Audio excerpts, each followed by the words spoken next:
You're listening to the Women's Wealth Canada podcast with Glory Gray. Be sure to download and subscribe using your favorite podcast app and like us on Facebook. Are you going through a life transition and need to find a wealth advisor to manage your investments? You don't have to feel discouraged wondering how to find the right one. Grab my free guide, 12 Smart Questions to Ask when interviewing a wealth advisor. This guide gives you all the questions and why you should ask them. Just go to glorygray.com, pop in your email address, and we'll send it right to your inbox. Hi everyone, I'm Glory Gray, and welcome to the Women's Wealth Canada podcast. Back in Season 2 of this podcast, I sat down with Lisa Hanam of Money Sense magazine. At the time, Lisa was the executive editor, and she's now the editor-in-chief of Money Sense magazine. So way to go, Lisa. Shout out to Lisa. Lisa and I had fun talking about what we wish we had told our 20-year-old self about money. And today, I want to expand on that idea and talk about building wealth in your 30s, your 40s, and beyond.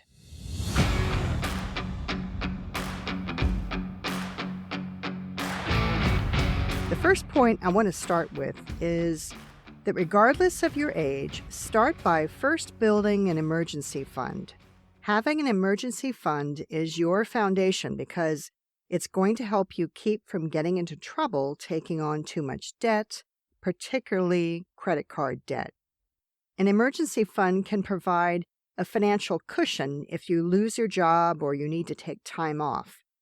It can also help you avoid the need to sell investments in a down market if you suddenly need cash.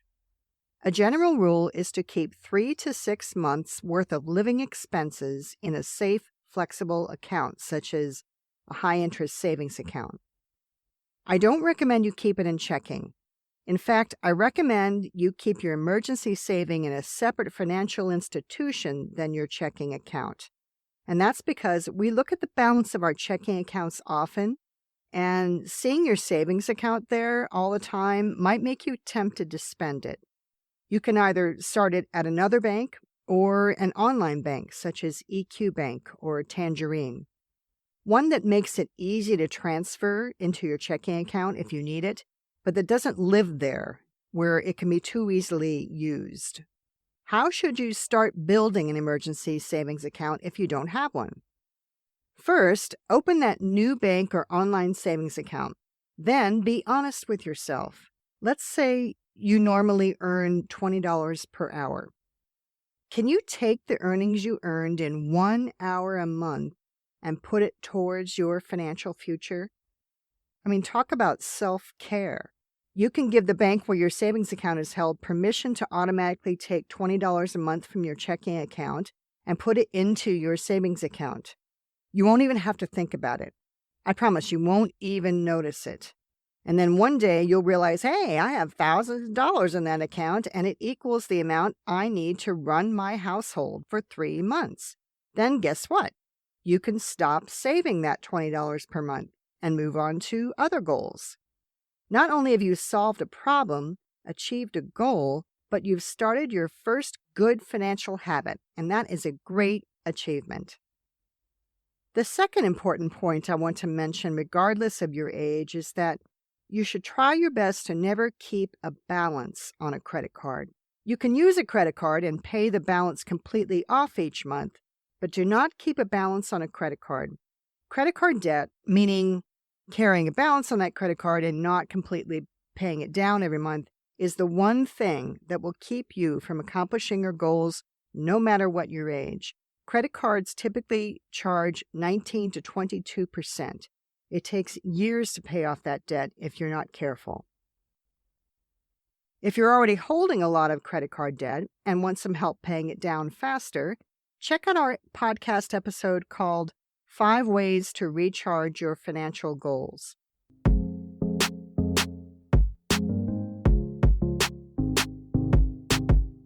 Now let's talk about your 30s.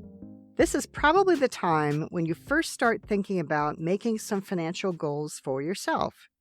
You might have some student debt to still pay off, and you're probably saving for some big goals. And that could mean saving for a home, or maybe you plan on living abroad for a while and want to have the money put away for travel. You could be building your emergency fund or paying for lots of school and sports expenses for your kids. Wherever you are at this point, the most important items to tackle first are making sure you're not holding any credit card debt balances, building an emergency fund, and creating a monthly household spending plan where you are in charge of every dollar that goes in and out of your household. If you have a spouse, you both should be involved in choosing how money is spent for the household. If you and your partner choose to keep your personal finances separate, you can, but I would suggest that major household expenses like rent, mortgages, insurance, and utilities be paid out of a joint account, because if something suddenly happens to one of you, it's going to be difficult to pay your bills to keep your household running.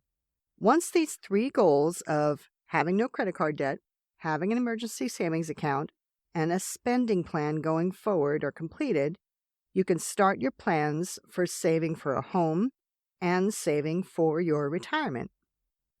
Any savings goals can be done just like you did with your emergency fund.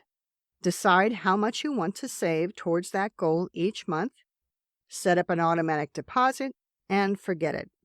And I want to emphasize this. If you lose your job in the future or something else happens that makes those savings deposits become impossible to set aside, you can always pause them and start them up again once the crisis has passed. Just make sure you start them up again. I think the process of building the habit of saving in your monthly routine is more important than the amount you're saving, especially in your 30s. Knowing that saving, that is, paying yourself, is just another bill you will pay throughout your earning years is much smarter and easier than putting off building that habit until your later years. Think of it as just a habit, like brushing your teeth. It will save you from emotional turmoil throughout your life if you think of it that way. Since you'll be at the start of your career, ask your employer if there are any pension plans or group RRSPs you can contribute to. The best ones are matching plans. For example, if you deposit $100 into your matching pension plan, your company will deposit $100 into your pension also. They'll match it. That allows you to double your money, building your retirement even faster. If you want to start saving up to buy a home, you can open up a first home savings account or use a tax-free savings account. We could spend a whole episode on those accounts alone. Just know that they are available, and either one can be a good way to save for your first home. One last note for my friends in their 30s.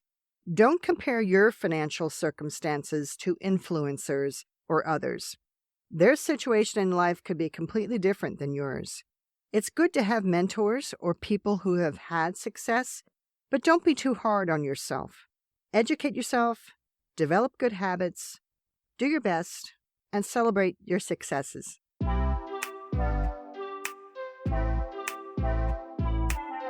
Let's move on to our 40s.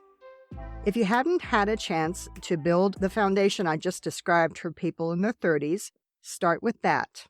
A big expense for people in their 40s is often covering the cost of an education for their children. Consider registered education savings plans for this. The advantage of those accounts is that the government will deposit grant money into those accounts when you make deposits based on certain criteria. Having worked with so many families over the years who are experiencing different stages of their lives, I will say this.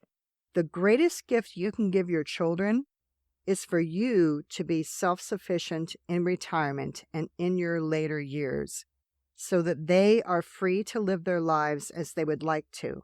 Now, self-sufficiency for you may mean different things for different families. For some families, it may mean buying a multi-generational house together. For others, it may mean you live in a completely different area of the country or the world, independently from them.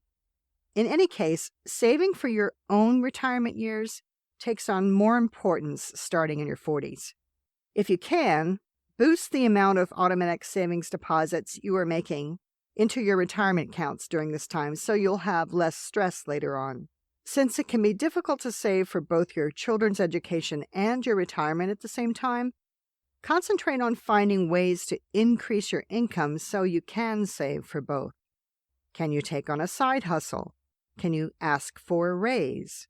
If you have a hard time asking for a raise, find someone who can provide some coaching, someone who has had some success at asking for raises.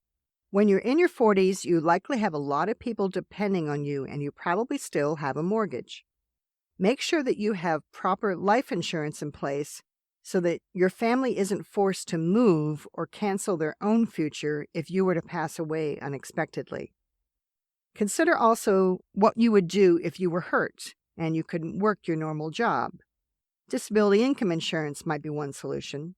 Or maybe you're someone who could easily work from home even if you were disabled and had to limit your hours.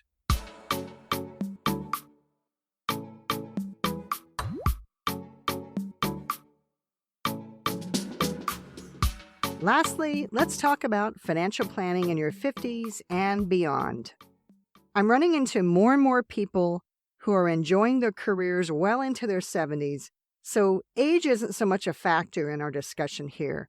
The point is preparing for a time when you will be living off of your investments, your pensions, and your government benefits rather than having an income coming in from earning a living. The most important thing to plan for first is finding a way to be in the best mental and physical health you can be when you are no longer working. Think about what really makes you happy so you can put yourself in that environment when you stop working or are working less. How can you keep yourself in top-notch physical health based on your own health and body when you're living off of your investments instead of working? Then work on the spending plan you'll be using in retirement. It will be different from the one you have now. There are several past episodes of the podcast that cover this subject, and you can check them out. Once you know how much you need to spend every month after you stop working and you figure out how much income you'll receive from pensions and the government, it's time to figure out how much you'll need to save to make up the difference. A financial planner is very helpful here. Up until this point in your life, your investments have been designed to provide you with long-term growth. In your 50s, the time is coming when you will need to withdraw some of those investments.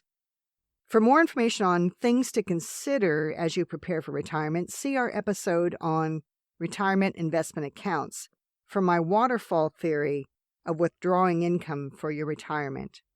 Once you've figured out how much of your investments need to be withdrawn to provide an income for yourself, work with a financial planner to determine if you have enough saved or if you need to save more faster to make up the difference. If you haven't already, make sure you have a will, a power of attorney, and a medical representation agreement in place. The will helps your family after you've gone.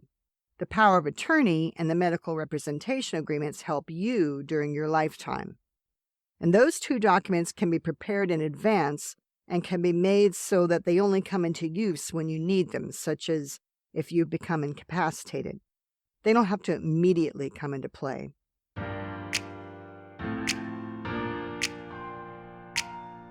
The beauty of good financial habits is that they will serve you well throughout your life, just like healthy habits do. The hardest part is always starting. But once you start one habit, say saving $20 per month and putting it into an emergency fund, after you start that habit and automate that habit, it leads to other good financial habits. And before you know it, you're someone who is in control of their financial life. And that feels so good. I want that for you.